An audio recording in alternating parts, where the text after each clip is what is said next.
Hi everyone, I'm Stephen and welcome to Audio Nautica.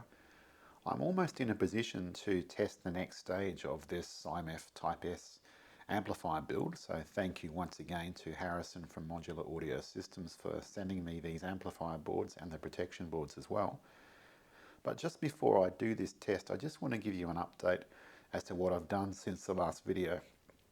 So as you can see, things have come along quite a way in the chassis in terms of installing parts. My idea always was to make this a dual mono design, which means two power supplies. So I've got these two 300 VA transformers, and I always knew that it was going to be a little bit tight as to whether they would actually fit in this chassis. There is a bigger version of the chassis, but it would just make it ridiculously enormous. So my plan B was to kind of double stack these with like a mezzanine using a spacer panel, but that would have been a little bit ugly and I wanted to avoid doing that if I could. So when I actually got the thing that was going to be limiting, I knew, was these covers for the toroidal transformers. Strictly speaking, the covers are not necessary, but I think you'll agree that it makes the entire layout look a whole lot nicer with those nice covers. And they will give hopefully a little bit of shielding as well, but that's primarily I've got them there for looks. The shielding is a little bit of a bonus as well. So these are the limiting factor in terms of spacing things out, and I knew that they were not going to fit straight behind one another. But when I actually got the cans and placed them, fiddled around with different positions, I worked out that I could get them to fit like this. So they actually are overlapping. You see there's this little lip here. Well, the lips are overlapping in this back corner, so they're sharing a mounting hole. That's okay. But what I found is that the front panel has got pre-tapped holes in it for the riser panels that can go in here, and I'm going to mount the protection boards on the riser panels, and also the riser panel will give some shielding between the amplifier board and this stuff out here. But the holes in the front panel mean that the riser panel goes here, in this set of holes here. So you can see that that impeaches on this. So that just wasn't going to work. So anyway, what I did work out is that if I drilled a new set of mounting holes in the front panel and moved each of the riser panels over, so that's gaining me an extra 20 mil in total, then everything would just fit, and there's just enough clearance between the protection board, which is mounted on this side of the riser panel, and this circuit board here, that it would still all fit. So that has ended up being my plan. I have drilled and tapped those new holes in the front panels so that I'll be able to put the riser panels will sit in this row of mounting holes here, this row of mounting holes over here, and hopefully, theoretically, everything should fit. So this has been, I guess, a lot more work than I thought that it would be to get it to this point, and there's still a fair bit to go. But anyway, so where we're at is there's a combined IEC fuse block / switch module, which comes as an option with the DIY Audio Dissipante rear panel kit. It's actually the deluxe rear panel, but it will fit on the Dissipante as well. So that takes care of the input connector, fusing, and switch. So then the mains comes out here, and I've got this nice high quality Schaffner filtering module, which I thought would be a nice thing to have. You can get IEC ones, like built into an IEC connector, but because this is already using this module, that wouldn't work, so I needed to use a separate one. So then the mains comes out of here and it goes into this module here, which is an Antec soft start module. So it's made by the same people who made the transformers that are under here. And what it does is it captures the input surge. I mean, you think about when this thing starts up cold, all of these capacitors look like a dead short. So you get this massive inrush surge, and you don't really want that to be happening. So the way some amplifiers deal with that is they'll just have like a low value resistor in series with the mains. What this module does is it does that, but there's a relay in here that it switches out the series pass resistors after, I think it's half a second. The other really nice thing that this module does is it takes care of the winding for the transformers. So the transformers can be used in either 110 or 220 volt configuration, and you just wire the primaries up either in parallel for 110 or in series for 220. But what this module does is it's got a 4-input connector here, and there's a switch underneath this panel for 110, 220. In 110 mode, it puts the windings in parallel. In 220 mode, it puts them in series. So you don't actually have to do anything with the windings if you wanted to run this. For some reason, if I wanted to run this on 110, I just need to pull this off, switch the switch, and that's it. It runs on 110. At the moment, obviously, I'm in Australia, so it's set up for 220.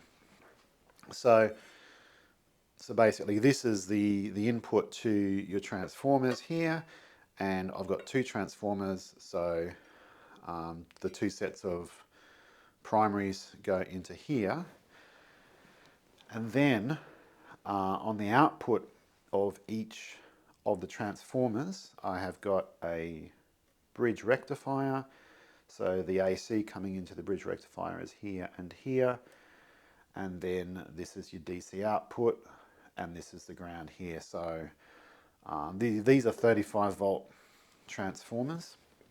So I haven't done the mathematics exactly, but I think we'll probably get about 50 volts. So there should be plus 50 volts across here. There should be minus 50 volts across here, and then it's the same for the other channel. So this is as far as I've gone, but what I'm going to do now, I think, is the big smoke test, and just make sure that this seems to be working as it should before I go and wire up these power supplies to the actual boards themselves. Okay, so I've got every single multimeter that I own is hooked up to this. 4 multimeters because there's 4 power rails. I thought having 4 multimeters was enough, but actually I've only just got this one here, this DM502A, came from eBay a couple of weeks ago. They tend to come up pretty cheaply every now and then, but getting things freighted to here in Australia is astronomically expensive. So that one was $25 US because it was sold as parts only, and the freight I think was about $50 US or something like that. So it was about 120 Australian by the time I got it here. All that was wrong with it was the switches were not quite working properly, so I freed those up.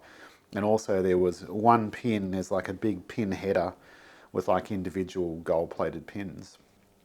And pin 1, which is the one that carries the signal that you're trying to measure, was bent right over. So someone had had it apart. When they put it back together, they'd not lined up with pin 1, bent it over, and of course it didn't work. So once I found out that that was actually the problem, which was a little bit hard to see with the naked eye, but once I pulled it apart, straightened the pin out, put it all back together, got the switches working properly, it works like a beauty. So $25 US multimeter, pretty happy with that. So I've got these hooked up to the 4 voltage rails. I've noticed that the voltages are sort of floated up a little bit. Everything's turned off and it hasn't been turned on. I'm assuming that a slight leakage current is just charging up the caps. There's no bleeders at all on these caps. So I'm presuming that that's what is happening, is that it's leakage out of the multimeters is just floating the caps up a bit. I have also got this hooked up through my dim bulb tester, so that if there is something catastrophically wrong, the dim bulb tester will catch it. So anyway, let's light the blue touch paper and see what happens.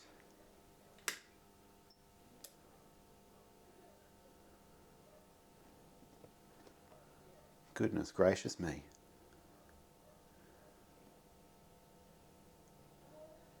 I think it actually worked. Yeah, so I heard the relay and the soft start module kick in after about half a second, which is correct. And look at the voltage rails. They are all bang on 53 volts, which sounds pretty good to me. So I guess I call that a success. Oh, I'm really happy about that actually. Really happy about that. Not sure if you can read those meters. I'll just take you in a little bit. 53 volts on each rail. That looks pretty good to me. So I guess the next stage is to start working on getting these boards hooked up and the protection boards in. And yeah, let these caps bleed down because, as I say, there's no bleeders on them, so I'm not sure how long they'll take to bleed off. So I'll just let those sit there and do their thing. And yeah, I'll be back when I've progressed a bit further. All right, guys, I am back. Fingers crossed this thing is in a position to do this big smoke test. So I'll just go through what I've done. Theoretically, assembly is complete. I do expect to possibly need to make a few tweaks and adjustments, but I've got a baseline assemble configuration now. So everything's wired up. You can see that the riser boards, the riser panels are installed. So the riser panels have the protection board PCBs mounted on the inside of them. I guess that's the outside really, but the side closest to the amp boards, you know what I mean. So that's the amp boards down there, bolted to the heat sinks, of course. And then on this side is the 12 volt regulators, 7, 8, 12 modules, and they actually power these protection boards. So I needed to give a ground to the supply. So the ground is now wired up to chassis, so it's not floating, because of course chassis is the house ground. So that's that taken care of. The 15 volt supply, which is these brown ones here, those are separate isolated windings on the transformers. So they are floating, but they're grounded back through the DC output goes into these protection boards and will be grounded through those, so that's not floating either. So that's all taken care of. One of the frustrations, I guess, about this whole approach is basically I'm kind of been designing the thing on the fly, and that's something that I would never have done as an engineer. You do the design first, then you build it. But with this kind of homebrew thing, it's never quite that simple. So I have run into some issues with clearances. So you probably can't see on the camera, but this board is actually leaning over. And the reason why it's leaning over is because the spade connectors, not those ones, but these spade connectors down in here actually foul on this big wire wound inductor. So it just happened to turn out that the original tapped hole still lined up if I leant this thing over. So the top is 10 millimeters or so over, but the bottom is still where I intended it to be. The downside of that is it means that on this face, there's only one screw holding this panel in. So theoretically, if it took a hit this way, that screw would probably shear off. But it's got 3 screws down the bottom, so I think it's reasonably sound. So anyway, we'll see how we go. So yeah, I think aside from that, that's the main things that I've done since the last update. So I think it's time to actually, do the test on this thing and hope that it doesn't end in a ball of flame or smoke. Right, so I don't have enough multimeters to check everything all at once. But again, I'm going to do the initial turn on with the dim bulb tester. And I've got one set of multimeters hooked up to one set of the power rails. I've reset the bias potentiometers to the mid-range position, and my recollection from when I did the initial test of the boards on their own is sort of like mid-range, they didn't really pull that much power at all. So I'm hoping that, because if it's pulling a lot of power, then the dim bulb's going to go anyway, right? So that's why you can't really test a high power amplifier that's correctly biased through a dim bulb tester, because like I'd expect this is probably going to pull 100 watts when it's correctly biased. But I think right now it should be hopefully not pulling too much power, but there's only one way to find out, and hope we don't get a big bang and a flash.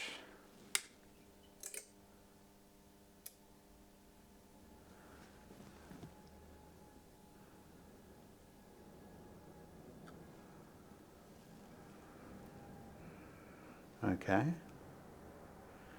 Plus or minus 35 volts on the rails, which is a lot less than it was offload. But, so it is pulling some power obviously. But again, I'm just guessing on the bias setting, and yeah, but it's not pulling a huge amount of power, so there's nothing catastrophic, I hope. So what I'm going to do is I'm just going to have a bit of a poke around off camera. It's just a bit difficult to do with you guys sort of where you are. So yeah, I'm just going to have a bit of a poke around myself, make sure I'm reasonably happy with how things look, and then I'll go about checking the bias. Okay, I am back. Firstly, if you can hear that hum is not the amplifier. That hum is the transformer in my Tektronix TM504. So just a bit of an update as to where I'm at. So firstly, when I left you before, I had it hooked up through the dim bulb tester for the initial test.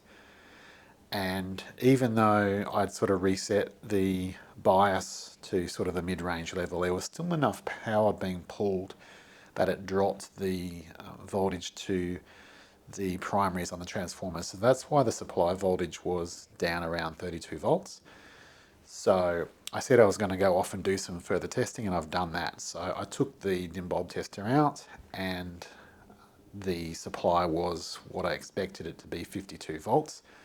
So I set the bias to a notional 20 milliamps for some initial testing. And so I checked DC offset was within spec, and it was. I hooked up my test speakers and played some music, and I did find that I had a broken wire just here actually, so I just needed to fix that broken wire, and then I got music through both channels. And then I hooked up my NS10MXs. Yeah, there they are, my NS10MXs. And if you've seen my video on the NS10s, they're really not enjoyable speakers to listen to at all. They are very, very revealing, as I mentioned, but I brought them out here just to test with, one, because they're fairly portable and actually easy to bring out here, and they're quite sufficient for just wanting to, do some initial testing. So yeah, I did about 10 minutes of music listening last night. And so today I fitted the bottom panel, so it's actually sitting up on its feet. And I did run into a few problems there just with sort of some clearances of, when I put the bottom panel in, I found that, like, for example, the screw studs for the feet fouled on a few things here and there. So I just had to rearrange a few things to get those clearances sorted out.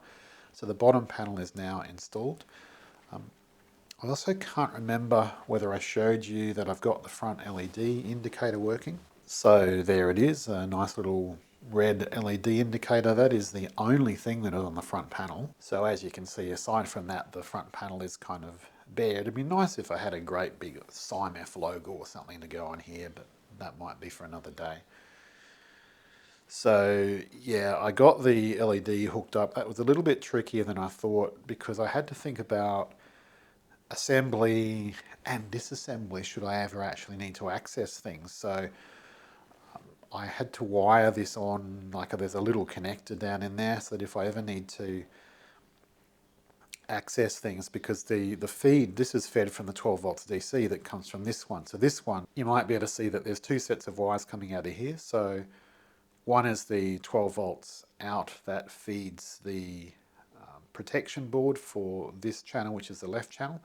The other wire just runs down to the LED, and so I needed a connector for that so that I can actually move this board around if I need to be able to access things for whatever reason, because obviously I can't get down in there because there's no clearance.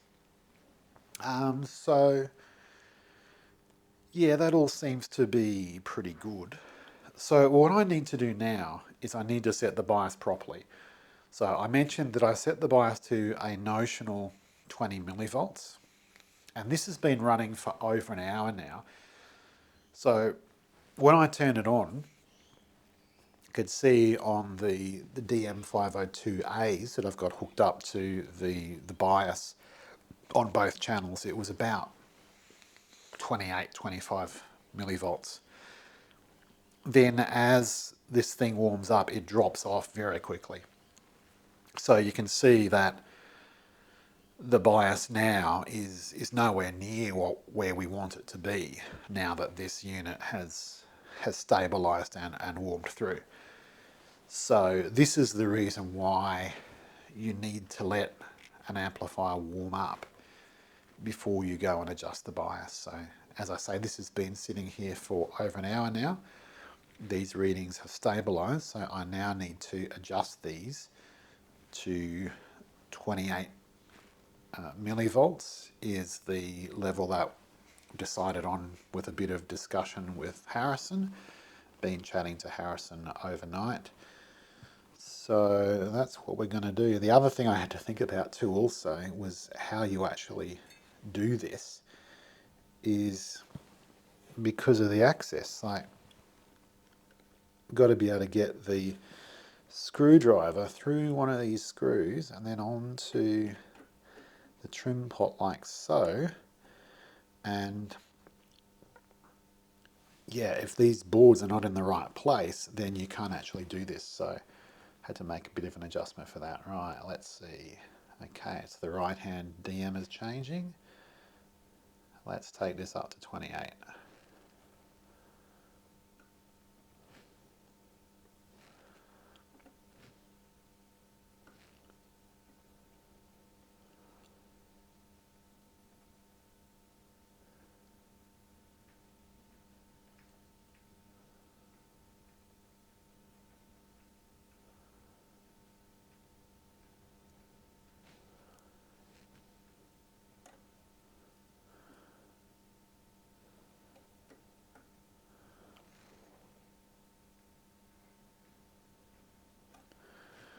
Okay, we'll just leave that for a while because I'll just need it to sort of re-stabilize. Just make sure that that is where it's going to stay. Winding it up quite a bit, the power consumption is going to go up. So it might just sort of change the quiescent level, if that makes any sense. So anyway, let's get the other one done.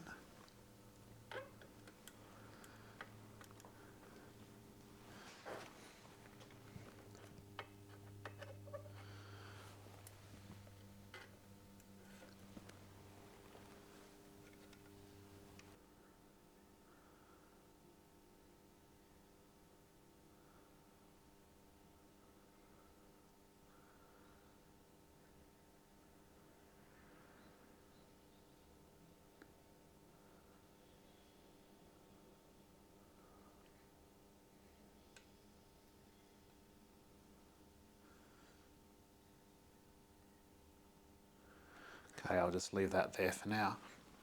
You can probably see that the right channel is already starting to drift down a bit, 27.8, which I'm not too surprised about. So I'm just going to let this sit here for a while and just let them stabilize, and we'll just do a very final tweak. Let's see what the power consumption is. Yeah, 98.9 watts.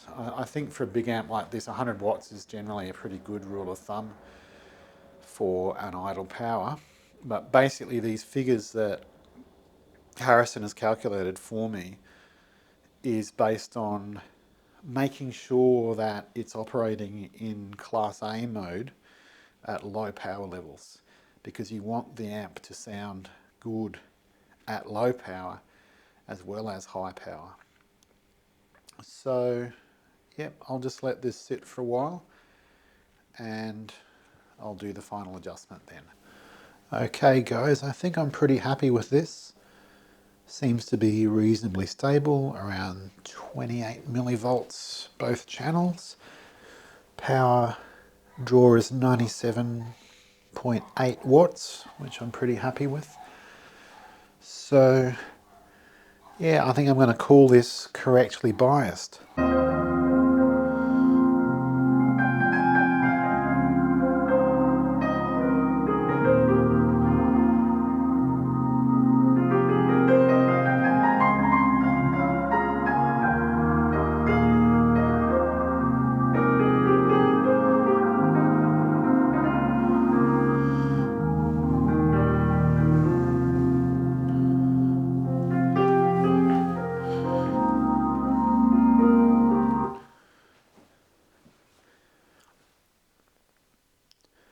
Okay guys, so as you can see I have got this thing hooked up to my big JBL 4333A studio monitors and it's sounding very, very good indeed. I don't propose to do a full review at this stage.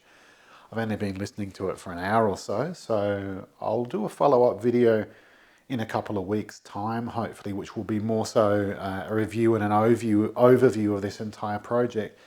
So this video is just going to continue to focus on these final stages of testing, but this is really, really encouraging that it is hooked up to my proper big speakers.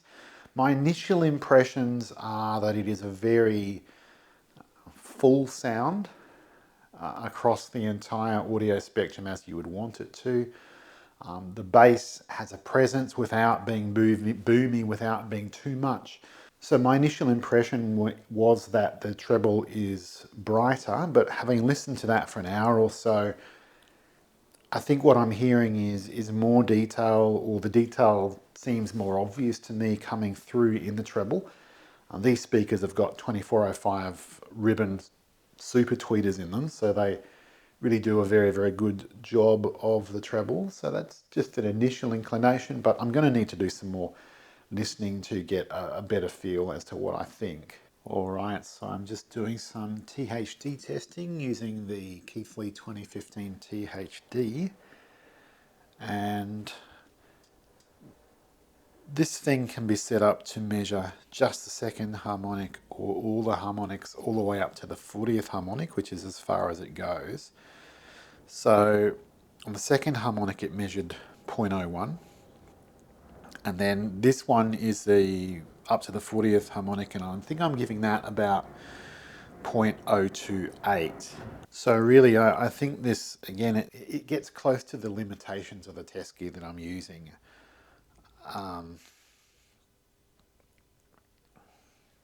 But if I compare it to sort of some of the other gear that I've done, it's pretty comparable. So, you know, the AUX11 tested pretty similarly, for example. I think it gives you a pretty good idea as to the ones that don't test so well. So, for example, the ST120 0.057, which you'd expect because that's a valve amplifier. The Leak Stereo 70 0.042 is the next worst one, which again is not too surprising because it's a very early transistor amplifier, and supposedly Mr. Leak said that it had to sound like a valve amplifier. So that's not too surprising either. So when we get down to these low kind of levels, so we're talking, you know, there's really hardly anything in it at all. Okay guys, I'm going to do some more performance testing on this amp. Apologies for the fan noise. Just to show you my test setup, I've got the TM5006 and I've got a square wave coming out of that. I'm using this because this was the cleanest square wave that I could produce. I did try initially with this little DDS function generator, but its square wave wasn't really clean enough for the purposes of this testing. So this is what I'm using. I'm just going to zoom in on the scope now just so you can see exactly what's going on. Okay, so I've got a 15 kilohertz square wave going into the amp. And let's turn the amp on now. And so you can see, I think that's pretty good actually. That's a pretty good effort for a square wave in my opinion. And if we look at what happens as we crank the frequency up, so we're now 25 kilohertz, which is obviously beyond the audio spectrum. Remember too, this is the frequency of the wave itself. I mean, a step as you get on a square in frequency spectrum is a horrendous sort of thing. The 40 kilohertz,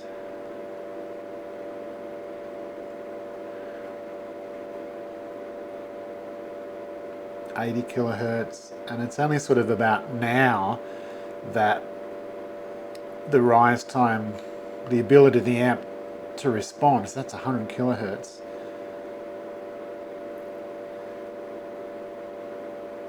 That the ability of the amp to respond to that square wave starts to become significant. But if I just turn the amp off for a tick,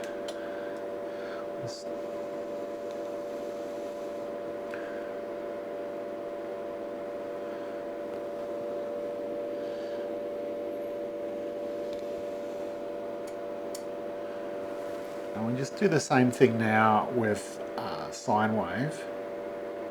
Just trying to get this more or less centered DC. It's just a little bit finicky with this SIGGEN, but there we go, that's about right.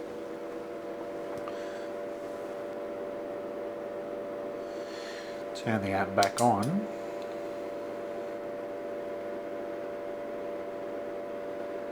I expect as I take this up to 100 kilohertz,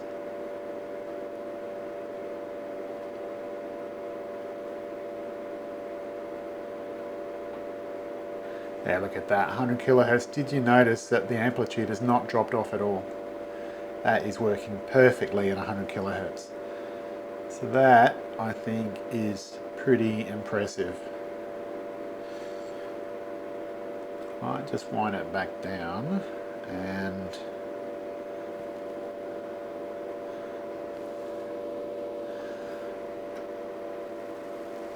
change the scale. Let's just see if we get an idea where it does start to drop off.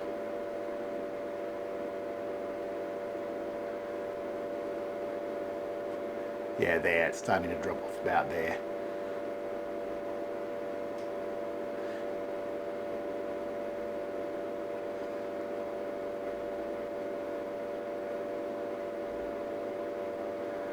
Yeah, I'd say about 120,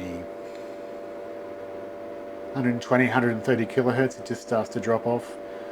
It's not a sharp drop off, it's only sort of about now. I mean, we're up to 300k now. 300 kilohertz. I think that's pretty darn impressive. So guys, I'm going to wrap this video up soon, but just before I do, I just want to go over the whole journey. So thanks again to Harrison from Modular Design Systems. He sent me the two SYMEF boards, so the amplifier boards, and he also sent me the protection boards. But everything else in this I have had to source myself. So this is certainly the most complicated build I've ever done. My background is that I'm an electronics engineer.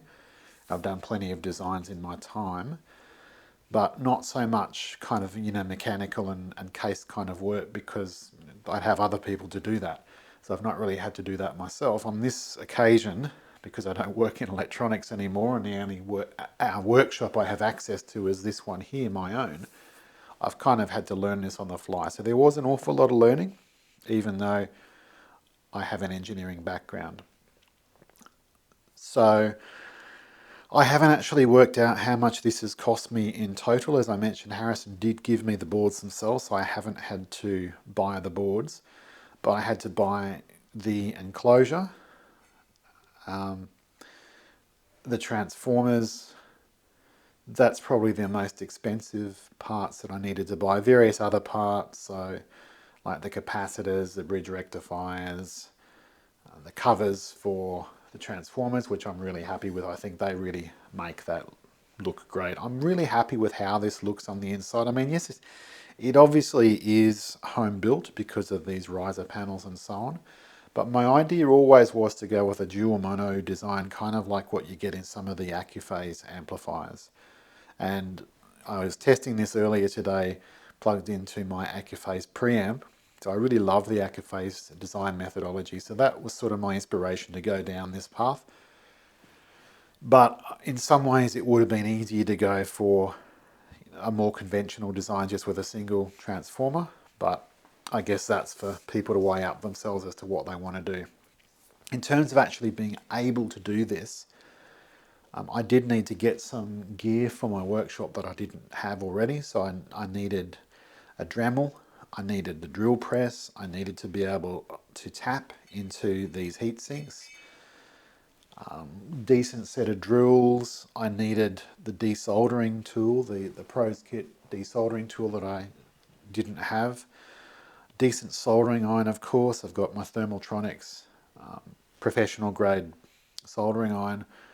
The point is this is not the kind of thing that you're going to be building if you're a hobbyist who's got a soldering iron and that's about it. You're just going to need a lot more than that to be able to do this, and some decent electronics knowledge behind you as well. I think this has been pretty rewarding for me. I've enjoyed it. I don't have any regrets about it. When this project sort of like started out, I wasn't too sure just exactly what I was going to do with this thing, but I actually do have a plan for it. I think I'm actually going to use it to replace my ST120 valve amp, because that is used on my TV watching system. That's the system that gets the most use, and I don't really like the idea of those 4 KT120s sitting there turned on, for a couple of hours every day, because as you know, valves they have a finite life. So I'm actually kind of wearing my amplifier out, so to speak, but it's true. So I just figured that that's not really the right place to have that ST120. So I'm going to move that out of there, and I think I'll put this amplifier in there. So that's the plan for this amplifier. As I mentioned, I'll do another video in a couple of weeks' time after I've been listening to this girl for a while. But thank you so much for watching. I hope you've enjoyed this series of videos. Please make sure you do check out the other ones. Do subscribe to my channel, it helps me so much. I've got a Patreon if you want to support my work across both of my channels. My other channel is Watch Out, which is about watchmaking. Thank you so much for watching. I love to read your comments down below, and I look forward to seeing you on the next video. Bye for now.